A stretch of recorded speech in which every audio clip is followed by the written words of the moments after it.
Hi guys, how you doing? Welcome to Bitcoin Daily, 9 a.m. Central P time on the dollar. We do the show every day, Monday, Friday, because we gotta know what's happening with Bitcoin outcomes and everything else. Edward, too good morning, and Bjornar, how you doing, man? 14 people, watching right now. There's not a lot of people watching. We just, done with the Christmas stuff. So right now we are going into this period before the, Christmas, New Year's Eve. So, and Bitcoin is still, very, very, very going sideways right now. So, I'm gonna pump soon. I don't know. Anthony, morning, tired legs. Dobro jutro. How you doing, man? Let me show you something, guys. Let me show you something. I mean, this is just, I don't know what it called. I don't know what to call it. It is a very dead market. It is very dead market. This is Bollinger Bands.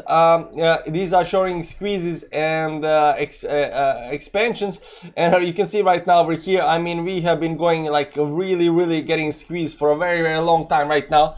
And just by Sagar Kate, how you doing, man? Sretan Božić, thank you, man, thank you. And right now we are getting into this period where something needs to happen soon, guys. They are controlling the price on the dollar sideways for a very long time, and it is just insane to see that they are actually able to do this. As you can see, these kind of squeezes on the 4-hourly time frame, they happen very rarely. I mean, I don't think we've seen this kind of squeeze. I think I found one in November, sorry, in September or something like that over here. This was September up here. There was a little bit squeeze up here, but it's not even close to what it is right now. It's not even close what it's now, right now, and I'm trying to find other squeezes on the 4-hourly time frame. Up here maybe there is a squeeze. Yeah, there is a big squeeze up here. Two of these squeezes in July 2014 up here, just before this pump up here. Yeah, there was this squeeze up here. After the Corona dump down, we went up here, we went sideways up here, and then we continued going towards upside. But what you can see here, this was really a very nice triangle over here being created, and once it started pumping towards upside, it exploded. Right, we had this really big squeeze just before the pump towards upside. Now this was a little bit different than what is right now, but it's a squeeze. So what I'm trying to say that some kind of big move is happening. It's brewing up. It will happen soon.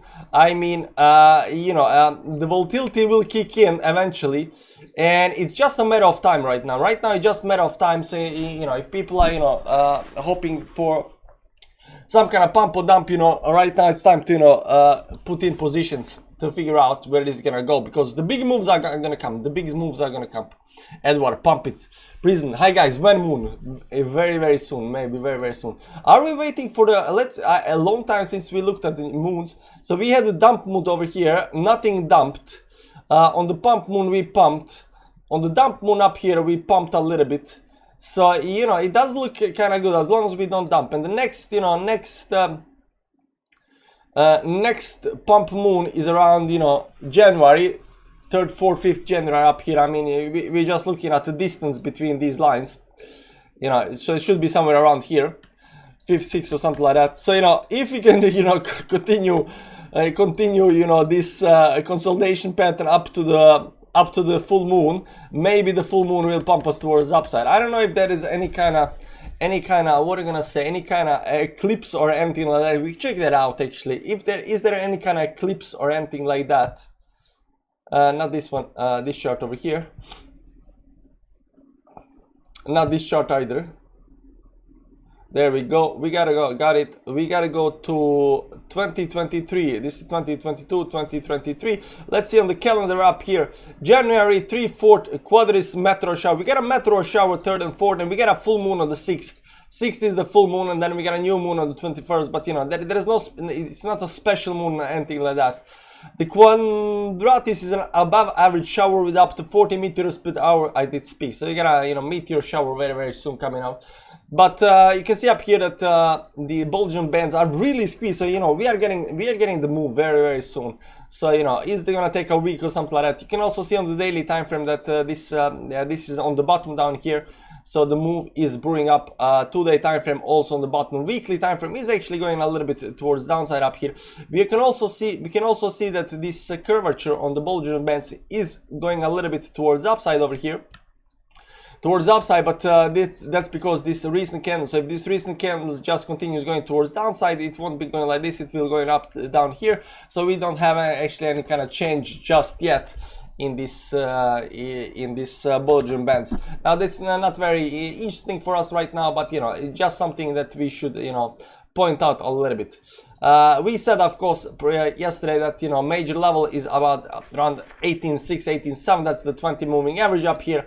These levels up here, very important to, you know, to get above these levels, so we can become bullish a little bit. There is also a trend line over here, something like this, give or take. Maybe it should be down here, something like this over here, give or take. Maybe this is the trend line a little bit up here, but you know, it's around the 18, 19k. We need to get up, you know, to be bullish, but we are not quite there just yet.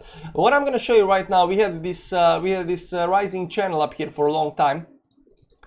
Let me show you up here the rising channel. Let me just remove the other line down here because we don't need it.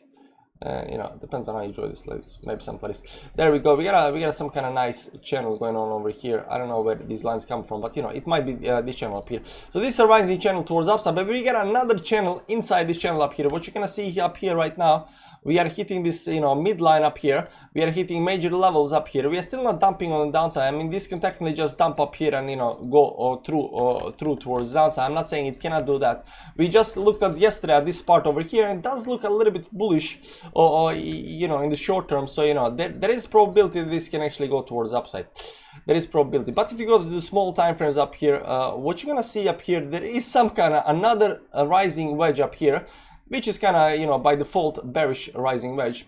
So you go something like this over here, and you can see that let's go to 1 hourly time frame. Let's remove the moving averages just so we can see what we have up here on the chart.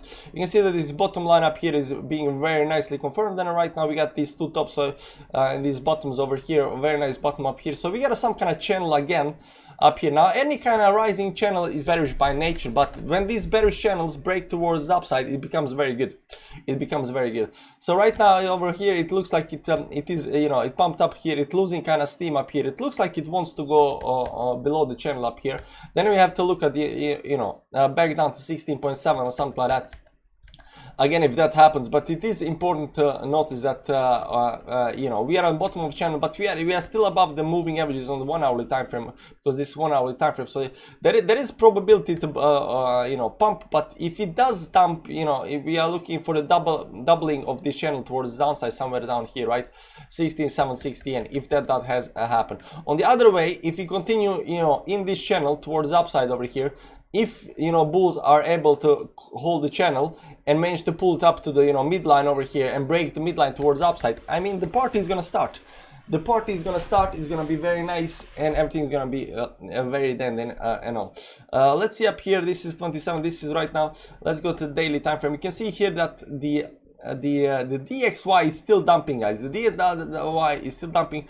I said up here it has very good probability to break this towards upside, but it's doing this third week on the downside. It still has a higher high. It still has a higher high up here. I don't know if you can see that. There's line over here, and there's just line right above it up here. So you know, it has a low, higher, low, higher low. It has still higher low up here on the charts, and lower highs on the chart. So it is consolidating up here right now. So it is a need for some kind of move, either towards upside or downside. This over here looks, of course, like exhaustion pattern. So something should break towards upside up here. If of course this does break towards upside after the New Year's Eve, the S&P and everything down here might actually, you know, continue on the downside. But it looks like it's holding these levels up here, or you know, after going in some kind of channel or some kind of rising wedge up here, it looks like it's holding these first levels down here. So it might actually just bounce from that. Everything is very undecisive right now. You can see up here even the Dow Jones did break on the downside over here, went to the first you know, support levels up here, trying to go up here again, and we're gonna see if it does another move towards downside, or if it just, you know, manages to climb towards the upside. I'm a little bit undecisive of where this is gonna go. I'm sorry about that, guys. Like, this does look like it wants to go towards the downside. There was no line up here. There's just support level down here at the bottom. But you can see right now both S&P, Dow Jones, Nasdaq is hitting some kind of levels that it can bounce off of. So Nasdaq can bounce off of this triple bottom down here. The Dow Jones can bounce off of this first, these first levels over here towards the upside, and S&P can also bounce off of these levels over here towards the upside. So they are ready to bounce off. Now the dollar looks like it wants to go towards the upside, but if it does go towards the downside, it can actually, make everything bounce. On the other hand, this is more probable than the other option towards the downside, right? So if this does happen, it just might look like everything's gonna dump. Will Bitcoin dump? Will Bitcoin do the big 50-60% move towards downside from over here towards the secondary capitulation candle towards downside? That depends to be seen. So bearish guys will do bearish things, will be shorting and hoping for this move towards downside. How big move this is gonna be, if it becomes, that's the question. On the other hand, I think if you do break towards upside, we're going into these levels up here, somewhere up here. Again, that's around 20k. I think if you do break towards upside, I think we are getting above, at least above the resistance over here. Over here above 19k or something like that. That might be very, very interesting if it does happen. So one of these big moves are gonna happen very soon. It's either gonna be towards upside, downside. I'm a little bit unsure where it's gonna happen. I mean, hopium is up here. There's so much bad news that it might dump towards downside. But we also saw that there's a lot of people shorting right now. So we might get some kind of short squeeze right now. Will that happen? We gotta check it out. And look what's happening. That said, Solana is right now on the big fire. I've been hearing about Solana for a long time, but right now Solana is looking, very, very bad. Even Ivan Tech is writing, crap about Solana right now.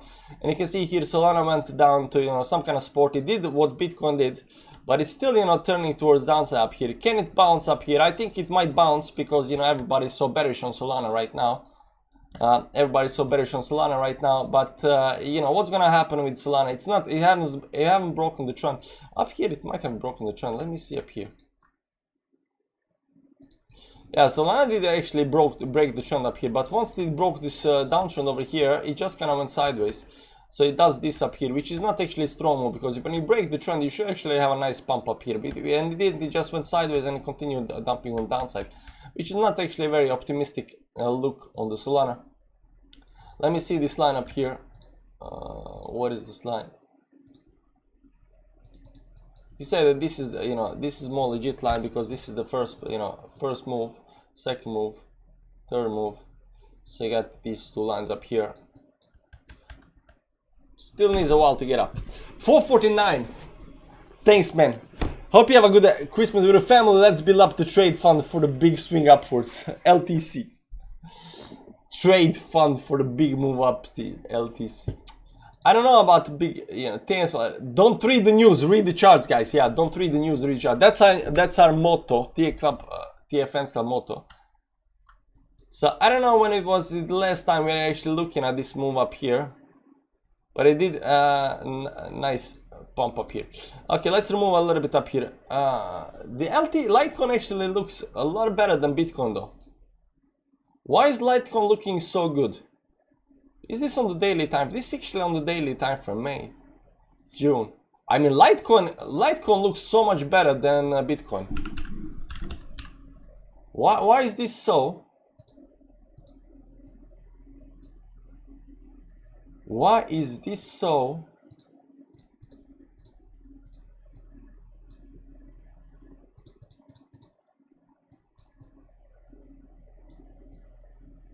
I mean, look at this, man. Bitcoin and Litecoin are not correlated, guys. Bitcoin and Litecoin are not correlated. They were very correlated up to this point. And then on November, suddenly something happened and they are no longer correlated. And this looks very good though. Litecoin looks very good. Maybe it's perhaps because it's undervalued. Now I think it has something to do with Dogecoin, because Dogecoin and Litecoin might correct me on this, but I think Dogecoin and Litecoin are on the same proof of work network or something like that. So when Dogecoin is performing well, Litecoin is performing well. Because if we add Dogecoin to this chart over here, Dogecoin USD new price scale, I think it's gonna be looking, yeah, it does look more like Dogecoin does follow more in lines with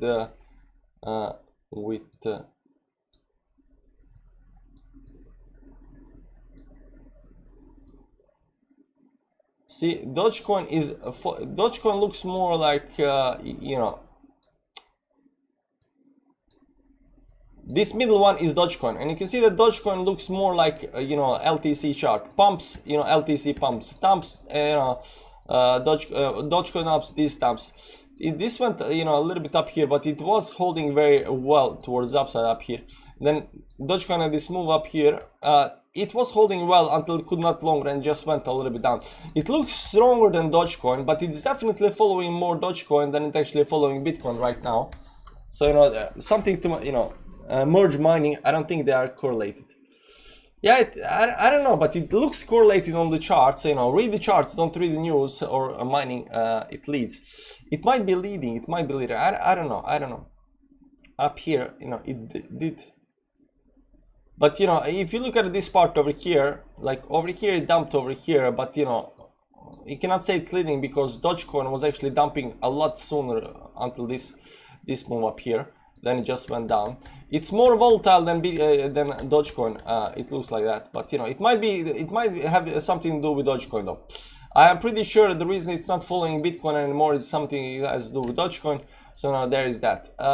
And let's look at a weekly time frame up here. It still looks very good. It managed to hold above you know, 20 moving average up here. Still getting squeezed between these levels up here. It might be either 20 moving average or 50 moving average. So this can actually continue for a while right now, you know, but it could be a squeeze up here in the end. So there is that squeeze up here, and then how long this is gonna take is just gonna, you know, pump above the 50 moving average. A little bit hard to say, So maybe there might be some kind of channel over here on the chart. I think that's you know, down here somewhere or up here.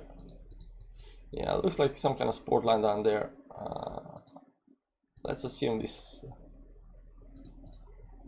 Yeah, it might be something like this. So it is in some nice kind of channel. It's almost kind of in the middle of this channel up here. It looks kind of okay-ish, but you know, it's neither on the bottom nor on the top, you know. So it might be some kind of trading, you know, volatility up or down up here. So we're gonna see how this actually plays out, but it looks good. It looks better than Bitcoin though. It looks better than Bitcoin. So much for that. Thanks for bucks, man. Appreciate it in these bearish times. I always appreciate bucks. Bucks are nice. Last thing, we gotta reiterate what we said last time on the monthly time frame, guys. On the monthly time frame, let's go a little bit back up here. Let's go to this chart over here. Let's clear it up a little bit. Go to the monthly time frame, zoom a little bit in, and say again what we said last time, guys. Best case scenario for Bitcoin is closing in 4 days. In 4 days, closing at 17,163 or something like that, give or take. This is the best case scenario for Bitcoin. I think EOS is pumping. Don't tell me EOS is pumping. It's 1.45%. What you mean EOS is pumping? Where is the pump, man? Where is the pump? 5-minute chart. Is it on 5-minute chart? Yeah, it's pumping on 5-minute chart, man. Stop watching 5-minute charts. This is up here. Yeah, I mean, it's a nice move. It's a nice move. Yeah, EOS is pumping. It's going to the moon. It's going to the moon. We don't care. We don't care about EOS. You know, if EOS goes to the moon this cycle, you know, we're gonna be regretting it big time. Sorry, high level trading. Yeah, I'm guessing that's that. You know. So there is that. Where was the chart that we just showed? Yeah, this is the one monthly. This is the best case scenario for Bitcoin in 4 days. That's the 155. I think if we can close around that level in 4 days time, I think we're gonna be a bunch of happy, you know, guys. So you know, there might be that. Anyways, guys, thanks for stopping by. I don't have anything much, you know, to come out with right now. You know, there is that. Thanks for watching. I'm gonna be, you know, coming tomorrow as well. We're gonna check out the price a little bit more, and there is that. Guys, enjoy your day. We gotta, you know, merch. There is no, and this is very, you know, special edition. This is a special edition of the merch. There is only one of a kind. It's very expensive, so you know, you can start giving the bits for the merch. You know, everybody got me their own merch. We got our merch, and our merch is you know, a cup, one of a kind, used cup. So you know, start the bidding. I'll see you around, guys. Bye bye.